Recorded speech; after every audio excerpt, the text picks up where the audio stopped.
I'm Anna Giratelli, Homeland Security reporter with the Washington Examiner. We're in Champlain, New York today, and I'm standing in the United States, but behind me, this blue house is in Canada. When most people think of immigration to the United States, they think of the enormous 18 to 30-foot border wall, but it's a different story at the border with Canada. That's because historically, the northern border of the U.S. has not attracted heavy immigration traffic. We have harsh winter conditions. We also have the Niagara River on my district, at least on that part. We have Lake Ontario.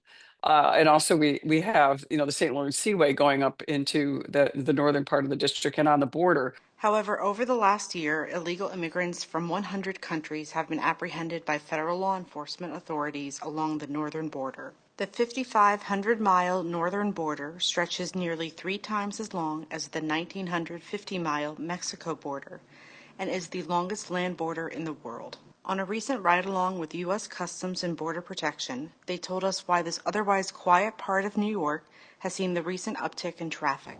So we've got Montreal, Toronto airports right there, and then you have such a quick ease of established roads to get down to either Boston, New York City. We're only 5.5 hours north of New York City right now. So if they can get there, then they can move throughout the country. You can see the cement blocks that were put here not too long ago by the U.S. Border Patrol's Swanton sector, the Champlain station, and what these are here for is to deter vehicles from coming through. You can literally stick your arm over and have your arm in Canada and the rest of your body in the United States. But a physical barrier isn't what leaders in Homeland Security are seeking. Things that work great on the southern border may not work up here at all. The southern border is so different. You don't have all of this high brush. Look, a wall isn't going to stop people. What it does is slows them down so that the border protection can get time to get to people and find people that might actually be committing crimes or trafficking either people or drugs. In New Hampshire, we have video cameras that are supposed to pick up people coming across the border, and there's no service to those video cameras because we don't have cell service on our northern border. It's not just a public safety issue, it's a national security imperative, as I'm sure you would agree. This is something that's come up several times with many of our senators in Congress, men and women that represent the northern border. And I think that's a concern I hear quite often from people is with all the focus on the southern border, are you neglecting the northern border? What they and Border Patrol officials are seeking is better technology. We need technology that can differentiate a deer walking in front of a camera versus a person.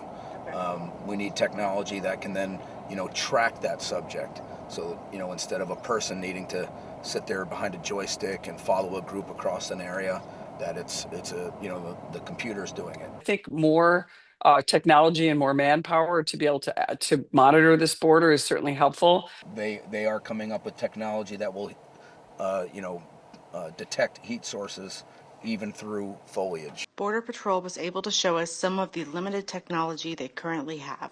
Starting right here, once we get out of this marshy area, one of our first pieces of technology that we have, we've got cameras stationed just north of this tree line. The challenge for us is we can't put a camera on every tree.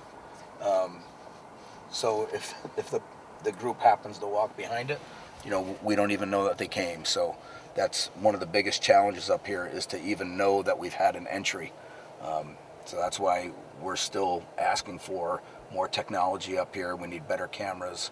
We need better towers, camera towers, agents, all that. We are still lacking.